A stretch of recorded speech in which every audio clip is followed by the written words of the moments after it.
আসসালামু আলাইকুম। আমি জান্নাতুল ফেরদৌস, বঙ্গবন্ধু শেখ মুজিবুর রহমান বিজ্ঞান ও প্রযুক্তি বিশ্ববিদ্যালয়ের বায়োটেকনোলজি অ্যান্ড জেনেটিক ইঞ্জিনিয়ারিং বিভাগ হতে গ্রাজুয়েশন এবং পোস্ট গ্রাজুয়েশন কমপ্লিট করেছি এবং বর্তমানে national institute of biotechnology microbial biotechnology ডিভিশনে রিসার্চ ফেলো হিসেবে কাজ করছি। আজকে আমি যে বিষয়ের উপর মোটামুটি ক্লাস নিব সেটার টপিক হচ্ছে basic principle of wet lab work and isolation of bacteria from different sources.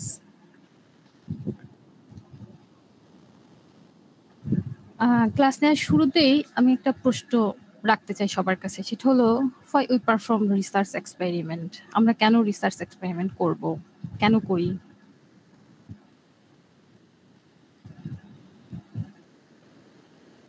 আমরা মূলত বিভিন্ন কারণে রিসার্চ এক্সপেরিমেন্ট করতে পারি। তার মধ্যে অন্যতম কারণ হলো বিভিন্ন ধরনের সমস্যা সমাধানের জন্য, তারপর কোনো একটা রেজাল্ট আমাদের কাছে এক্সিস্টিং আছে সেগুলো ভ্যালিড কিনা সেগুলো প্রমাণ করার জন্য আমরা করতে পারি রিসার্চ এক্সপেরিমেন্ট গুলো। আমরা নতুনভাবে এক্সপ্লোর করতে পারি, বিভিন্ন ধরনের টেস্ট হাইপোথিসিসের জন্য আমরা করতে পারি, বিভিন্ন ধরনের ডিসিশন মেকিং এর জন্য করতে পারি। সর্বোপরি আমরা নতুন কোনো জ্ঞান অর্জনের জন্য রিসার্চ এক্সপেরিমেন্ট গুলো পারফর্ম করতে পারি। তো রিসার্চ এক্সপেরিমেন্ট যে আমরা করব সেক্ষেত্রে আমরা কোথায় এগুলো পারফর্ম করব, কোথায় আমরা করব, এটা আমরা দুইভাবে করতে পারি। একটা হতে পারে ড্রাই ল্যাব বেসিস ওয়ার্ক, দ্বিতীয়টা হতে পারে ওয়েট ল্যাব বেসিস ওয়ার্ক। আমি যদি প্রথমে আসি ড্রাই ল্যাব বেসিস ওয়ার্ক, যেখানে আমরা কোনো ধরনের এক্সপেরিমেন্ট বা পরীক্ষা নিরীক্ষাগুলো কিভাবে মানে যে কোনো উইদাউট এনি ল্যাব, যে কোনো আমাদের কাছে যদি হাতের নাগালে যে কোনো একটা ভালো মানের একটা কম্পিউটার থাকে, আমরা বসে যে ওখানে এক্সপেরিমেন্ট গুলো করতে পারি, ডাটা অ্যানালাইসিস গুলো আমরা করতে পারি, বায়ো ইনফরমেটিক্স এর যে বেসিক কাজগুলো আছে আমরা করতে পারি। মানে উইদাউট এনি ল্যাব আমরা কাজগুলো করতে পারি ড্রাই ল্যাবে। কিন্তু আমরা যদি আসি ওয়েট ল্যাবের ক্ষেত্রে, এটা মূলত আমাদের একটা মোটামুটি ফ্যাসিলিটেশন ওয়ালা ল্যাব দরকার, যেখানে আমরা কেমিক্যাল এবং রিয়াজেন্ট নিয়ে কাজ করব। বিভিন্ন ধরনের liquid substance, solid, semi solid, liquid, মোটামুটি আমরা কেমিক্যাল বেসড যে কাজগুলো সেগুলো আমরা ওয়েট ল্যাবে করব। কিন্তু ওয়েট ল্যাবে আমরা ড্রাই ল্যাবে তো যে কোনো সময় যে কোনো জায়গায় বসে হাতের কাছে একটা ল্যাপটপ নিয়ে বসে কাজ করতে পারি, কিন্তু ওয়েট ল্যাবে কাজ করার ক্ষেত্রে আমাদের কিছু রুলস অ্যান্ড রেগুলেশন অবশ্যই মানতে হবে। কেননা আমরা একটা এক্সপেরিমেন্ট করব আমাদের একটা ডিজায়ার্ড রেজাল্টের জন্য। আমরা যদি ডিজায়ার্ড রেজাল্টটা না পাই সেক্ষেত্রে আমাদের পুরো এক্সপেরিমেন্টটাই বৃথা যাবে। আর ভালো ডিজায়ার্ড এক্সপেরিমেন্টাল রেজাল্ট পাওয়ার জন্য আমাদের ফার্স্ট কন্ডিশন হলো উইদাউট এনি কন্টামিনেশন। যদি কোনো ধরনের কন্টামিনেশন না হয় তাহলে আমরা যদি প্রোটোকল অনুযায়ী ঠিকঠাক মতন এক্সপেরিমেন্ট গুলো করতে পারি তাহলে আমাদের রেজাল্ট ভালো আশা করা যায়। এজন্য আমাদের কিছু safety and rules and regulation মানতে হবে। তার মধ্যে আমাদের কিছু সেফটির মধ্যে অন্যতম হলো আমরা নিজেরা যেহেতু কাজ করব পার্সোনাল প্রোটেক্টিভ ইকুইপমেন্ট। সেক্ষেত্রে আমাদের প্রথমে একটা ল্যাবে প্রবেশের ক্ষেত্রে আগেই আমাদের অবশ্যই ল্যাব কোট মেনটেন করতে হবে, ল্যাব কোট পরিধান করতে হবে। ল্যাব কোট পরিধান করার ক্ষেত্রে আমরা ফুল হাতার ল্যাব কোট ইউজ করতে পারি, যাতে আমাদের হাতটা কভার হয় ফুল কবজি পর্যন্ত, এবং আমাদের বাইরে থেকে কোনো ধরনের কন্টামিনেশন যাতে না হয় সেজন্য হ্যান্ড গ্লোভস আমাদের অবশ্যই পরিধান করতে হবে। যেহেতু হাত দিয়ে আমরা সব ধরনের কাজ করব, হাতটা যাতে আমাদের স্টেরিলাইজ থাকে, হাত থেকে যাতে আমাদের কোনো মাইক্রো অর্গানিজমস না যেতে পারে, ছড়াতে পারে, এবং আমাদের হাতটাকে প্রোটেকশন দেওয়ার জন্য অবশ্যই আমাদের হ্যান্ড গ্লোভসটা ইউজ করতে হবে। তারপর আমরা বিভিন্ন ধরনের কার্সিনোজেনিক কেমিক্যাল নিয়ে আমরা কাজ করি, যেহেতু চোখে পড়লে সমস্যা হতে পারে, অবশ্যই আমাদের গগলস ইউজ করতে হবে। এরপরে আমরা সর্বোপরি বাইরে যে স্যান্ডেলগুলো ইউজ করি সেগুলো আমরা ল্যাবে পরে প্রবেশ করব না। ল্যাবে নির্দিষ্ট কিছু জুতো থাকবে, সেগুলো পরে আমরা ল্যাবে প্রবেশ করব। অবশ্যই কোনো ধরনের জুয়েলারি, লুজ অথবা ব্যাগি ক্লোথিং, ঢিলেটা এসব জামা কাপড় পরে ল্যাবে আসা যাবে না। আমরা মাইক্রোবায়োলজি রিলেটেড কাজগুলো মূলত ল্যামিনার এয়ার ফ্লো ক্যাবিনেটে করি। সেক্ষেত্রে আমাদের হাতটা প্রপারলি স্যানিটাইজ করে ল্যামিনার এয়ার ফ্লো যখন আমরা কাজ করব, তখন বাইরে বারবার হাত বের করা, আবার ভিতরে নেওয়া, তখন কিন্তু কন্টামিনেশন হওয়ার চান্স থেকেই যায়। এজন্য আমরা কি করব, যখন আমরা কাজ করব ল্যামিনার এয়ার ফ্লো ক্যাবিনেটে, তখন বারবার হাত ভিতরে এবং বাইরে এটা করা যাবে না। এর ভিতরে খাওয়া দাওয়া করা যাবে না। কিন্তু আমাদের মধ্যে কিছু উৎসুক রিসার্চার আছে যারা কিনা অতি আগ্রহ নিয়ে অনেক এক্সপেরিমেন্ট করতে গিয়ে বিপদে পড়ে যায়। তার মধ্যে হচ্ছে কেমিক্যাল যে রিয়াজেন্ট গুলো থাকে সেগুলো অনেক সময় টেস্ট করতে যায়, খেয়ে দেখতে যায় বা গন্ধ শুকতে যায়। এটা করা যাবে না, তাহলে সমস্যা হতে পারে। আর সর্বোপরি আমাদের সেফটি এবং কেমিক্যাল রিয়াজেন্ট, আমাদের সেফটির পরে আসে কেমিক্যাল, আমাদের মিডিয়া যেগুলো ইউজ করব সেগুলোর সেফটির ব্যাপারে, সেগুলো স্টেরিলাইজ কন্ডিশনে আছে কিনা সেগুলো চেক করার ব্যাপারে। মিডিয়াগুলো স্টেরিলাইজ করার কন্ডিশন হলো সেগুলোকে অটোক্লেভ করা। আর অটোক্লেভ একটা মেশিন বেসড স্টেরিলাইজেশন কন্ডিশন, যেখানে একটা নির্দিষ্ট টেম্পারেচারে নির্দিষ্ট সময় রেখে স্টেরিলাইজেশনটা পারফর্ম করা হয়। টেম্পারেচার হচ্ছে 121 ডিগ্রি সেলসিয়াসে মিনিমাম, প্রেশার থাকবে 15 থেকে 16 psi এবং স্টেরিলাইজেশন টাইম হবে মিনিমাম 10 থেকে 15 মিনিট। এখন আমাদের অটোক্লেভটা আমরা যেগুলো দিব, কেমিক্যাল বা রিয়াজেন্ট অটোক্লেভ করব, সেগুলোর ক্ষেত্রে আমাদের প্রপারলি অটোক্লেভ হয়েছে কি হয়নি এটা আমরা কিভাবে বুঝবো? আমরা এটা তো মেশিন বেসড, আমরা তো দেখে বুঝতে পারবো না যে অটোক্লেভ হয়েছে কি হয় নাই, স্টেরিলাইজ কি না। তো সেক্ষেত্রে আমরা অটোক্লেভের মেশিনে দেওয়ার আগেই আমরা এই যে অটোক্লেভ মাস্কিং টেপ আছে, যেটা ইন্ডিকেটর হিসেবে ইউজ করি আমরা, এই মাস্কিং টেপটা আমরা ইউজ করতে পারি। এটা এমন এক ধরনের মাস্কিং টেপ যেটা হিট সেন্সিটিভ, হিটে সমস্যা হয় না। কিন্তু যদি অটোক্লেভ প্রপারলি হয়, তাহলে এই যে এটা নর্মালি সাদা কালার থাকে, কিন্তু অটোক্লেভ হওয়ার পরে এটা 121 ডিগ্রি সেলসিয়াসে উঠলে এটা কালার চেঞ্জ হয়ে যায়। এই কালারটা দেখে আমরা বুঝতে পারবো যে অটোক্লেভ ঠিকঠাক বা প্রপারলি আমাদের হয়েছে।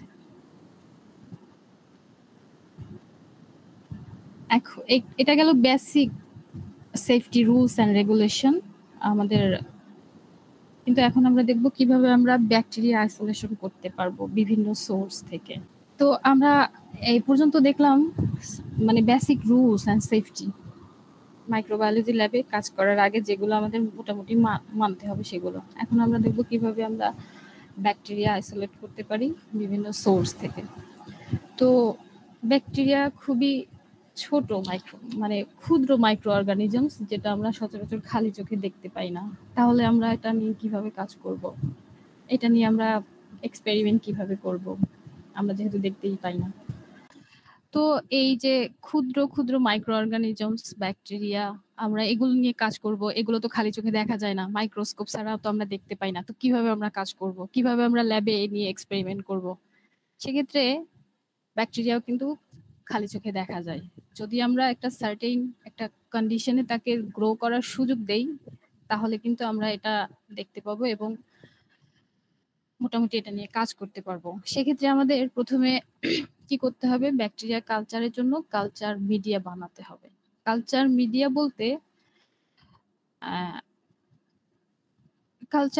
বলতে বোঝা যায় কালচার ব্যাকটেরিয়ার খাবার, যেটা পেলে ব্যাকটেরিয়া গ্রো করবে বা সার্ভাইভ করবে। এটা এক ধরনের এটার মধ্যে এক ধরনের নিউট্রিয়েন্টস থাকবে, এনার্জি সোর্স থাকবে, গ্রোথ প্রমোটিং ফ্যাক্টরস থাকবে, মিনারেলস থাকবে, কিছু কিছু সাবস্টেন্স থাকবে যেগুলো ব্যাকটেরিয়াগুলোকে গ্রো করতে বা সার্ভাইভ করতে হেল্প করবে। তো কালচার মিডিয়া, ব্যাকটেরিয়া গ্রো করার জন্য বিভিন্ন ধরনের কালচার মিডিয়া থাকতে পারে। তার মধ্যে অন্যতম হলো সিলেক্টিভ মিডিয়া এবং ডিফারেন্সিয়াল মিডিয়া। সিলেক্টিভ মিডিয়া হলো এমনই এক ধরনের মিডিয়া যে ওই মিডিয়ার মধ্যে বা ওই কালচার প্লেটে কিছু কিছু স্পেসিফিক কিছু সাবস্টেন্স দেয়া থাকবে যেগুলো স্পেসিফিক কিছু ব্যাকটেরিয়া গ্রো করার জন্য হেল্প করবে। আর কিছু কিছু ব্যাকটেরিয়া যাতে গ্রো না করে, মানে ইনহিবিটিং সাবস্টেন্স থাকবে যেগুলো অন্য ব্যাকটেরিয়াকে গ্রো করার সুযোগ দেবে না বা ইনহিবিট করবে। যেমন এখানে আছে MacConkey agar, MRS agar, MSA agar. আমরা ম্যাককনকি আগার ইউজ করি মূলত গ্রাম নেগেটিভ ব্যাকটেরিয়া গ্রো করার জন্য। এখানে এই মিডিয়াতে কিছু bile salt substance crystal violet থাকে, যার কারণে গ্রাম পজিটিভ ব্যাকটেরিয়া গুলো মূলত গ্রো করতে পারে না, কিন্তু গ্রাম নেগেটিভ ব্যাকটেরিয়া গুলো গ্রো করার সুযোগ থাকে। আর এমআরএস অ্যাগার মূলত ল্যাক্টোব্যাসিলাস ব্যাকটেরিয়া পাওয়ার জন্য আমরা এমআরএস অ্যাগারটা ইউজ করি। এর মধ্যে সার্টেন কিছু পিএইচ লেভেল থাকে, কম কন্ডিশনে গ্রো করার যেসব ব্যাকটেরিয়া গ্রো করে সেগুলো গ্রো করতে পারে এমআরএস মিডিয়াতে। আর MSA mannitol salt agar media, এটা মূলত গ্রাম পজিটিভ ব্যাকটেরিয়া গ্রো করার জন্য স্পেসিফিক মিডিয়া। তো স্পেসিফিক কিছু ব্যাকটেরিয়া যদি আমি আইডেন্টিফাই করতে চাই বা কালচার করতে চাই, সেক্ষেত্রে আমরা সিলেক্টিভ মিডিয়াগুলো ইউজ করতে পারি। কিন্তু ডিফারেন্সিয়াল মিডিয়ার ক্ষেত্রে এরকম কোনো কন্ডিশন থাকবে না। এখানে ক্লোজলি রিলেটেড মাইক্রো অর্গানিজম গুলো গ্রো করতে পারে ইজিলি। আমরা প্রথমে মিডিয়া কালচার প্লেট সম্পর্কে জানলাম। এবার মিডিয়া প্রিপারেশন আমরা কিভাবে করব। মিডিয়া প্রিপারেশন করার ক্ষেত্রে এই যে ইনটেক বা পাউডার ফর্মে মিডিয়া থাকতে পারে, যদি আমাদের সুযোগ থাকে এগুলো থেকে মাপ অনুযায়ী এখান থেকে সরাসরি কত এমএল এর জন্য কতটুকু বানাবো, এখান থেকে পাউডার ফরম্যাট নিয়ে সেখান থেকে প্লেট আমরা বানাতে পারবো। কিন্তু যদি আমাদের ল্যাবে বাই এনি চান্স এরকমের ইনটেক ফর্মে বা পাউডার ফর্মে যদি আমরা হোল মিডিয়াটা না পাই, সেক্ষেত্রে আমাদের যে এই অনলাইন থেকে একটা সোর্স নিব যে কোন কোন সাবস্টেন্স গুলো আমাদের লাগবে, তাহলে এইগুলো একটা একটা করে কালেক্ট করে কতটুকু পরিমাণে লাগে তারপর কম্বাইন করে দেন আমরা যে মিডিয়া প্লেটটা বানাবো, ব্যাকটেরিয়ার খাবারটা মূলত বানাবো। সেক্ষেত্রে যদি ইনটেক ফর্মে না থাকে তাহলে আমাদের প্রথমে ওই ইনগ্রেডিয়েন্ট গুলো কালেক্ট করতে হবে, প্রপারলি মেজার করতে হবে, তারপর একটা মানে ডিস্টিল ওয়াটারে মূলত ডিসলভ করতে হবে। তারপর যদি পিএইচ এর মেইনটেইনের বিষয় থাকে, যদি পিএইচ নির্দিষ্ট একটা পরিমাণ পিএইচ মেইনটেইন করতে হয়, সেক্ষেত্রে আমাদের পিএইচ মিটারের মাধ্যমে পিএইচটা ব্যালেন্স করতে হবে। আর স্টেরিলাইজেশন কন্ডিশন হলো এই সবকিছু মিক্স আপের পরে মিডিয়াটা আমাদের অবশ্যই অটোক্লেভ করে নিতে হবে, তা না হলে কন্টামিনেশন হওয়ার চান্স থেকে যাবে। আফটার অটোক্লেভ আমাদের এটা প্লেটে ঢালতে হবে। মিডিয়া যে প্লেট এই যে আমরা দেখতেছি, এটা কাচেরও হতে পারে, প্লাস্টিকেরও হতে পারে। প্লাস্টিকের গুলো মূলত ওয়ান টাইম থাকে, একবার ইউজ করার পর ফেলে দেওয়া হয়। কিন্তু এগুলো যদি কাচের হয় তাহলে আমরা বারবার ইউজ করতে পারি, ধুয়ে বারবার ইউজ করতে পারি। এভাবে আমরা প্লেট গুলো বানালাম, কালচার প্লেট। এখন আমরা সোর্স যে মানে কোন সোর্স থেকে ব্যাকটেরিয়াটা নিব, মানে ব্যাকটেরিয়া সোর্স আইডেন্টিফিকেশন বা কালেকশনের পূর্বেই আমাদের এই প্লেট গুলো বানিয়ে আমরা চাইলে কিছুদিনের জন্য ফ্রিজে রেখে দিতে পারি পরবর্তীতে ইউজ করার জন্য। কারণ স্যাম্পল কালেকশনের পর কিছু কাজ থাকে যেটা আগেই রেডি করে রাখতে হয়। তার মধ্যে অন্যতম প্লেটটা আমরা বানাই রাখতে পারি, যে প্লেটটাই আমরা ব্যাকটেরিয়া গুলো কালচার করবো আর কি। তো আমরা ব্যাকটেরিয়া গুলো তো মূলত যে কোনো সোর্স থেকে নিতে পারি, যেমন সলিড সোর্স হতে পারে, সেটা সেমি সলিড হতে পারে অথবা লিকুইড হতে পারে। Solid, semi solid, liquid. Liquid যেহেতু মানে ওটার গ্রাইন্ডিং করার কিছু নাই, এটা তো লিকুইড ফর্মেই থাকে। কিন্তু সলিড যদি স্যাম্পল হয়, যেমন এটা এখানে বিভিন্ন ধরনের ফ্রুটস এর ছবি দেওয়া আছে অথবা সয়েল স্যাম্পল, এগুলো তো সলিড। তো এগুলো থেকে আমরা ব্যাকটেরিয়াটাকে কিভাবে এক্সট্রাকশন করতে পারি, কিভাবে বের করে আনতে পারি, সেক্ষেত্রে আমাদের হোমোজিনাইজার বা মর্টাল অ্যান্ড পেস্টাল আমরা ইউজ করতে পারি। মূলত এগুলো আগে স্টেরিলাইজ করে নিতে হবে। হোমোজিনাইজারের মাধ্যমে আমরা এটা গ্রাইন্ডিং করে দেন আমরা একটা ডিস্টিল ওয়াটারে ডিসলভ করে দেন আমরা আইসোলেট করতে পারি। আর সেমি সলিডের ক্ষেত্রেও যেহেতু এটা হালকা পুরোপুরি লিকুইড না, সেক্ষেত্রেও আমরা এটা হোমোজিনাইজ করে, হোমোজিনাইজার মেশিন আছে অথবা মর্টাল পেস্টেল, এটা তো ইয়োগার্ট স্যাম্পল, এটা মর্টাল পেস্টেল করা যাবে না, কিন্তু এটা হোমোজিনাইজ করে তারপর ইউজ করতে হবে। মূলত লিকুইড ফরম্যাটে নিতে হবে আর কি। এখানে আমি যদি দেখাই যে আমি ইয়োগার্ট থেকে কিভাবে ব্যাকটেরিয়াটা আইসোলেট করতে পারি। এখানে আমাদের র স্যাম্পল আছে, র স্যাম্পলে ইয়োগার্ট র স্যাম্পল যেটা মেইন স্যাম্পল আছে, ওইখান থেকে আমরা 1 গ্রাম ইয়োগার্ট মেপে নিব। তারপর আমাদের এনরিচমেন্ট মিডিয়া এখানে যেটা আছে, এনরিচমেন্ট মিডিয়া বলতে এখানে বোঝা যাচ্ছে যে এমন একটা মিডিয়া যেটাতে আমার র স্যাম্পলে হিউজ মাইক্রো অর্গানিজম আছে, কিন্তু যদি হিউজ মাইক্রো অর্গানিজম না থাকে অথবা আছে কি আছে না আমি এখনো শিওর না, কিন্তু এনরিচমেন্ট মিডিয়ায় আমাকে দিতে হবে যাতে আমরা যাতে বেশি পরিমাণে ভায়াবল মাইক্রো অর্গানিজমস পাই। এই জন্য আমরা কিছু এনরিচমেন্ট মিডিয়া ইউজ করব যাতে আমার সোর্স থেকে ভালো পরিমাণে ভালো পরিমাণ বা ভালো অ্যামাউন্টের ব্যাকটেরিয়া গুলো আমরা পাই। সেক্ষেত্রে আমরা এনরিচমেন্ট মিডিয়া ইউজ করব। তো প্রথমে আমরা র স্যাম্পল নিলাম 1 গ্রাম।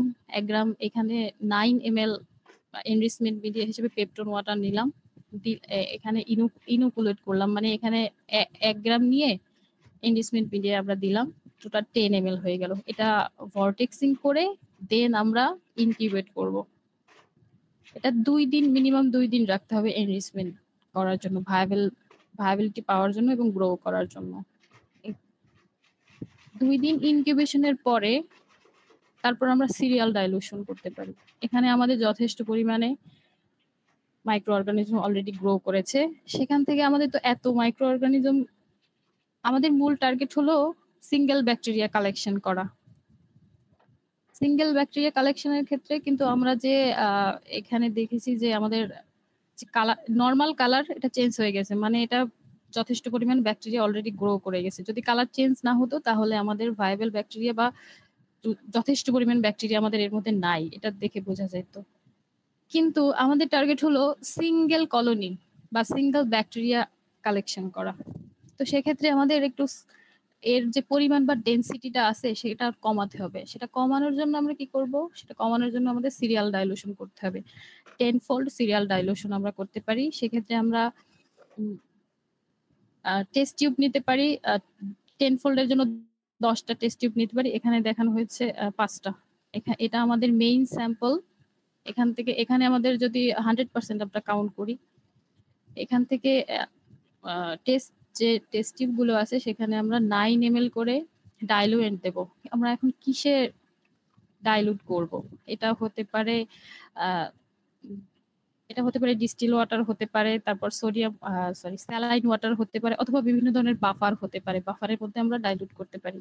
তো ইয়োগার্ট স্যাম্পলের জন্য আমরা যে ডাইলুয়েন্টটা ইউজ করছি সেটা হচ্ছে পেপটন ওয়াটার। পেপটন ওয়াটারে ডাইলুট করতে তাহলে মাইক্রো অর্গানিজম গুলো পিএইচ মেইনটেইন হয়।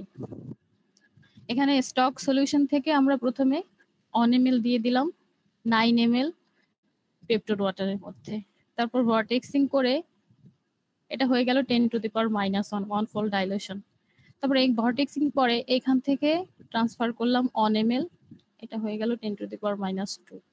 এটা 10⁻1, 10⁻1, এভাবেই সিরিয়ালি এগুলো করতে হবে। তারপরে এখান থেকে এই যে প্লেটগুলো দেখানো হয়েছে 10⁻1টা প্লেটে স্প্রেড করতে হবে।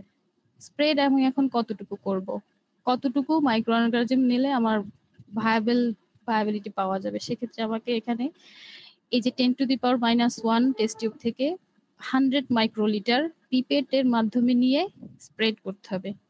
স্প্রেড কিভাবে করব? এই যে আমার একটা প্লেট, আগেই টেস্ট বা সিরিয়াল ডাইলুশন আমি করে রেখেছি 10⁻1, 10⁻2, 10⁻3, এভাবে 10টা আমরা করে রেখেছি।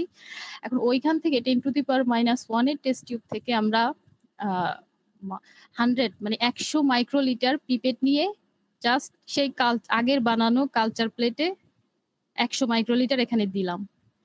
স্টেরিলাইজড করা গ্লাস রড দিয়ে আমরা জাস্ট স্প্রেড করে দেব, মানে ছড়াই দেব চারপাশে, যাতে একদম শুকিয়ে যায়। মানে 100 মাইক্রোলিটার দেওয়ার পরে তো হালকা হালকা পানি পানি থাকবে, ওই পানিটা এই মানে গ্লাস রডটা আগে পুড়িয়ে নিয়ে তারপর এটার ভিতরে স্প্রেড করে দিতে হবে। স্প্রেড করার পরে একটা নির্দিষ্ট টাইম পর্যন্ত ইনকিউবেটরে রাখতে হবে। ইনকিউবেশন টাইমটা হচ্ছে 37°C, মিনিমাম 18 থেকে 24 ঘন্টা। 18 থেকে 24 ঘন্টা রেখে দিতে হবে ভায়াবল মাইক্রো অর্গানিজম গ্রো করার জন্য। এই স্প্রে করার পরে যে ধরনের প্লেটের ছবি আসতে পারে, এটা আমার নিজেরই প্লেট করা, এরকমের প্লেটের ছবিটা আসতে পারে বিভিন্ন ধরনের। এগুলো হচ্ছে ব্যাকটেরিয়া। খালি চোখে ব্যাকটেরিয়া দেখা যায় না, কিন্তু আমরা দেখতে পাচ্ছি এখন খালি চোখে প্লেটের মধ্যে ব্যাকটেরিয়া গ্রো করছে স্প্রেড করার পরে। এখন এখানে আমরা দেখতে পাচ্ছি যে বিভিন্ন ধরনের কালারফুল গোটা, গোটা সুন্দর, সুন্দর। কিন্তু দেখা যাচ্ছে এখানে ছোট আছে, বড় আছে, মাঝারি আছে। এখন আমরা এগুলো দিয়ে কি বুঝবো? মানে ওই 10 টু দি পাওয়ার -1, 2, 3 এটা ছিল 10 to the power -3 test tube থেকে স্প্রেড করা। এখন আমরা আমাদের দেখতে হবে ভিজুয়ালাইজেশনের মাধ্যমে দেখতে হবে যে আমাদের কয় ধরনের ব্যাকটেরিয়া পাওয়া গেছে। কয় ধরনের মানে মরফোলজিক্যাল বেসড অনুযায়ী আমাদের আলাদা করতে হবে। ছোট আছে, বড় আছে এবং মাঝারি আছে। এখানে ৩ ধরনের মূলত আমরা দেখতে পাচ্ছি। একটা বড়, মাঝারি সাইজ এবং ছোট সাইজ।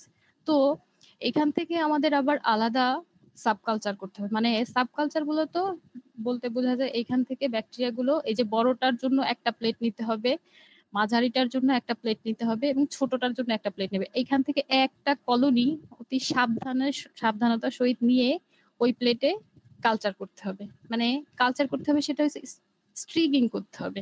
স্ট্রিগিং করলে আমরা যে একটা নিয়েছি বড় কলোনি, ওই একটা কলোনি শুধু ওই প্লেটটাতে গ্রো করবে। সেক্ষেত্রে আমরা স্ট্রিকিংটা কিভাবে করব? স্ট্রিকিং করার মেথড হচ্ছে এই যে একটা প্লেট দেখলাম, এখান থেকে ওই একটা কলোনি নিয়ে বড় বা ছোট, মাঝারি বা ছোট যে কোনো একটা কলোনি নিয়ে আমি প্রথমে এই প্লেটটা আপনার 4টা ভাগে ভাগ করব।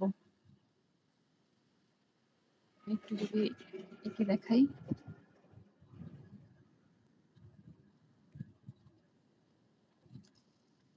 এই যে এই প্লেটটা আছে এটাকে আমরা 4 ভাগে ভাগ করব। এটা হচ্ছে ফার্স্ট কোয়াড্রেন্ট, এটা সেকেন্ড কোয়াড্রেন্ট, এটা থার্ড কোয়াড্রেন্ট এন্ড এটা ফোর্থ কোয়াড্রেন্ট। আমরা প্রথমে বড় একটা কলোনি বা বড় বা ছোট যে কোনো একটা কলোনি নিয়ে এখানে এটা হচ্ছে লুপ, স্ট্রিকিং লুপ বলে এটাকে। লুপটাকে আগে স্টেরিলাইজ করে নিতে হবে। সেটা হলো বার্নারে পুড়িয়ে, লাল করে পুড়িয়ে তারপর ঠান্ডা করে কলোনিটা পিক করতে হবে। আমরা প্রথমে এই ফার্স্ট কোয়াড্রেন্টে এভাবে স্টিক করে দিলাম, একদম স্মেয়ার করে দিলাম। তারপর প্লেটটাকে আমরা 60 ডিগ্রি অ্যাঙ্গেলে ঘোরাবো। এই যে প্লেটটা, এই যে এটা যে ফার্স্ট কোয়াড্রেন্টে আমরা স্টিক করলাম, এখান থেকে একটা টান দিয়ে পরে আবার পুরাতে হবে, একটা টান দিয়ে আবার স্টিক করতে হবে। এটা ফার্স্ট কোয়াড্রেন্ট গেল, এটা সেকেন্ড কোয়াড্রেন্ট, এটা থার্ড কোয়াড্রেন্ট। আর একটা টান দিয়ে আবার স্টিক করতে হবে। প্রত্যেকবারই কিন্তু এক একটা কোয়াড্রেন্ট করব আর এক একবার ফ্লেমে পুরাতে হবে, তা না হলে ডেনসিটিটা কিন্তু কমবে না। এভাবে আমরা কি নতুন ব্যাকটেরিয়ার মানে নতুন না একটা কলোনি থেকে নিব নাকি সেম কলোনি থেকে? না না না নতুন কলোনি না, আমরা ওই কলোনি মেইন আমার যে স্প্রেড প্লেট ছিল এখানে অনেকগুলো অনেক ধরনের ব্যাকটেরিয়া, অনেক ছোট বড়, এই যে এই প্লেটটাতে ছোট বড়, এই যে এই প্লেটগুলো এখান থেকে আমি একটা কলোনি পিক করব। এই যে একটা কলোনি আমি পিক করলাম একবারই, হ্যাঁ। তারপরে এইখানে স্টিক করলাম। ওইদিকে আমি আর ওই প্লেটের দিকে আমি আর যাব না। তারপরে কি করব, এই প্লেটটা এই যে আমি একবার স্টিক করলাম, তারপর আবার পোড়াবো। পোড়ানোর পরে এইখান থেকে ফার্স্ট কোয়াড্রেন্ট থেকে জাস্ট একটা টান দিব, টান দিয়ে স্টিক করব, ওদিকে আর যাব না। আবার পোড়াবো, এখানে ফ্লেমে আবার পোড়াবো। পোড়ানোর পর এইখান থেকে ঠান্ডা করে এখান থেকে একটা টান দিয়ে আবার স্টিক করব, আবার পোড়াবো, তারপর একটা টান দিয়ে আবার স্টিক করব, জিগজ্যাগ মডেলে স্টিক করব। হ্যাঁ, এই যে এখানে এই যে দেখা গেছে প্রথমবার first quadrant, second quadrant, third quadrant, fourth quadrant. এরপরে আমাদের আলটিমেট রেজাল্ট আমরা কি পেতে পারি?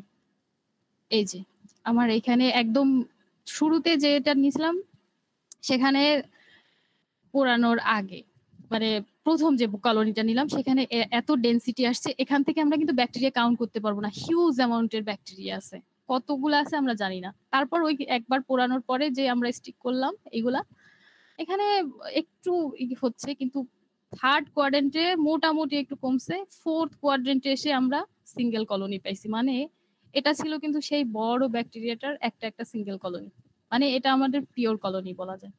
এই যে একটা পিওর কলোনি, এটা ছিল বড় যে সাইজের ব্যাকটেরিয়া গুলা, এটা বড়টার সিঙ্গেল কলোনি। এটা ছিল মাঝারি সাইজের যে ব্যাকটেরিয়া গুলো সেটার, আর এটা একদম পিন পয়েন্ট যেগুলো ছিল সেগুলোর সিঙ্গেল কলোনি। এভাবেই আমরা স্টিকিং করে মানে পিওর একটা স্পেসিফিক একটা ব্যাকটেরিয়া আমরা পেতে পারি। এটা হচ্ছে ব্যাকটেরিয়াল পিওর কলোনি। এই যে আমরা ব্যাকটেরিয়াল, এখন আমরা ওই যে মেইন সোর্স থেকে পিওর কলোনি আমরা পেলাম, স্পেসিফিক একটা ব্যাকটেরিয়া পেলাম। কিন্তু এগুলোর মধ্যে যদি আবার বিভিন্ন ধরনের সাইজের পাইতাম, যদি বড় একটা পাইতাম, ছোট একটা পাইতাম, এইখান থেকে আবার সাবকালচার করতে হতো। তাহলে এইখান থেকে বড়টা থেকে একটা প্লেটে সাবকালচার করতাম, আবার ছোটটা থেকে আরেকটা প্লেটে সাবকালচার করতাম। তাহলে 2 ধরনের আবার ব্যাকটেরিয়া পাইতাম। কিন্তু কোন ব্যাকটেরিয়া আমরা কিন্তু জানি না। 2টা জাস্ট প্রিজাম্পটিভ অ্যাজাম্পশন। আমরা জানি না যে স্পেসিফিক কোন ব্যাকটেরিয়া এটা। তারপর আমরা এটা পিওর কলোনি পাওয়ার পরে এটা আমরা স্টক করে রেখে দেবো। চাইলে আমরা পরবর্তীতে যে কাজগুলো আছে ও মানে বিভিন্ন ধরনের বায়োকেমিক্যাল টেস্ট ওগুলা করতে পারি সাথে সাথেই, মানে যদি আমরা দ্রুত কাজ করতে চাই। আবার যদি আমরা কিছুটা মানে কয়েকদিন পরে কাজ করতে চাই ওই ব্যাকটেরিয়া গুলো নিয়ে, তাহলে আমাদের অবশ্যই প্রিজার্ভ করে রাখতে হবে। সেক্ষেত্রে আমাদের প্রিজার্ভেশনটা কিভাবে করতে হবে, আমরা তো প্রথম সলিড প্লেট বানাইছিলাম, কিন্তু এটা প্রিজার্ভেশনের ক্ষেত্রে আমাদের ব্রথ মিডিয়াতে কালচার করতে হবে। ব্রথের ক্ষেত্রে আমাদের এখানে কোনো ধরনের অ্যাগার অ্যাড করা যাবে না, লিকুইড মিডিয়া বানাতে হবে। এটা হচ্ছে কেমিক্যাল মানে লিকুইড মিডিয়া আমরা টেস্ট টিউবে বানাতে পারি অথবা কনিক্যাল ফ্লাস্কেও বানাতে পারি। এটা অবশ্যই স্টেরিলাইজ কন্ডিশন। এটা মিডিয়া বানানোর পরে অটোক্লেভ করে নিতে হবে ঠান্ডা করে। তারপর এটার মধ্যে প্রিজার্ভেশনের ক্ষেত্রে এটার মধ্যে ওই যে সিঙ্গেল কলোনি এই প্লেট থেকে আমি যদি এই ব্যাকটেরিয়াটা স্টোর করতে চাই, স্পেসিফিক এই ব্যাকটেরিয়াটা যদি স্টোর করতে চাই, সেক্ষেত্রে এটা একটা লুপ দিয়ে নিয়ে এই প্লেট এটার ভিতরে ইনুকুলেট করে দিতে হবে। লুপ দিয়ে জাস্ট এই যে নিচে যে তলানিটুকু আছে এই তলানিটাকে চুবিয়ে জাস্ট একটু নেড়ে চেড়ে দিতে হবে। তারপর একটা কন্ডিশনে এটা গ্রো করতে দিতে হবে, যেমন একদিন ইনকিউবেট করতে হবে, মানে 37 ডিগ্রি সেলসিয়াসে 18 to 24 আওয়ার ইনকিউবেট করলে এই যে নর্মাল কালারটা আছে এই কালারটা চেঞ্জ হয়ে যাবে, মানে ডার্ক মানে ঘন কালার হয়ে যাবে। ঘন কালার হয়ে গেলে আমরা একটা কন্ট্রোল ইউজ করতে পারবো। যেমন এটার মধ্যে কিছু কয়েকটার মধ্যে ব্যাকটেরিয়া দিব, আবার কয়েকটার মধ্যে ব্যাকটেরিয়া দিব না, মানে ওটা ছিল নেগেটিভ কন্ট্রোল। যদি দেখি যে এই যেগুলোর মধ্যে ব্যাকটেরিয়া দিলাম ইনুকুলেট করলাম সেগুলো যদি কালার চেঞ্জ হয়ে যায়, ডেনসিটি যদি বাড়ে, মানে পরিমাণ বোঝা যাবে আর কি, কালার দেখে নর্মালটার থেকে কালারটা একটু থকথকে ঘন হবে, তাহলে আমরা বুঝতে পারবো যে ব্যাকটেরিয়া আমাদের গ্রো করছে। ওইখান থেকে আমরা এই যে আমাদের ব্যাকটেরিয়া ধরেন গ্রো করে গেল, তারপর আমরা স্টক করব কিভাবে, 50% গ্লিসারল স্টক বানাবো। আর 50% গ্লিসারল স্টক ওইখান থেকে যে ব্রথটা আমরা পাবো, এখান থেকে এই মানে ব্যাকটেরিয়া যে গ্রো করছে এই ব্রথটা পাবো এখান থেকে 750 মাইক্রোলিটার, মানে 1:1 ভলিউমে আমরা স্টোর করব। ওইখানে যদি আমরা 750 মাইক্রোলিটার গ্লিসারল দিই, তার সাথে যাবে 750 মাইক্রোলিটার স্যাম্পল। আমরা যদি প্রিজার্ভ করতে, আমরা বিভিন্ন কন্ডিশনে প্রিজার্ভ করতে পারি, তার মধ্যে -40 তে প্রিজার্ভ করতে পারি, এবং লং টাইম প্রিজার্ভেশন যদি করতে চাই অনেক বছরের জন্য, তাহলে -80 তে প্রিজার্ভেশন করতে পারি। আমি যদি টোটাল সামারিটা বলি কিভাবে করব, মানে ব্যাকটেরিয়া আইসোলেশন ক্ষেত্রে ইয়োগার্ট থেকে র স্যাম্পল নিলাম, 1 গ্রাম আমরা এনরিচমেন্টে দিলাম, তারপর একটা মানে ইনকিউবেট করলাম 2 দিন। ইনকিউবেট করার পরে যদি ভায়াবল কালার চেঞ্জ হয় তাহলে আমরা সিরিয়াল ডাইলুশন করলাম, 10 ফোল্ড সিরিয়াল ডাইলুশন করার পরে আমরা স্প্রেড প্লেটে দিলাম 10 টু দি পাওয়ার -1 2 3 সবগুলো প্লেটে আমরা স্প্রেড করব, যেখান থেকে আমাদের মানে গুণ আর কি সম্ভব সেখান থেকে, মানে এগুলো আমরা নিব যাতে অন্যগুলা টাচ না লাগে, তাহলে কিন্তু অন্য ব্যাকটেরিয়া চলে আসবে। মানে একদম ফাঁকা জায়গা থেকে নিতে হবে, তারপর একটা নিয়ে স্টিকিং করতে হবে। আমরা যদি পরবর্তীতে কাজ করতে চাই সেক্ষেত্রে আমাদের ব্যাকটেরিয়াগুলো প্রিজার্ভেশন করতে হবে -40 বা -80। এতটুকুই ছিল আজকের ক্লাস।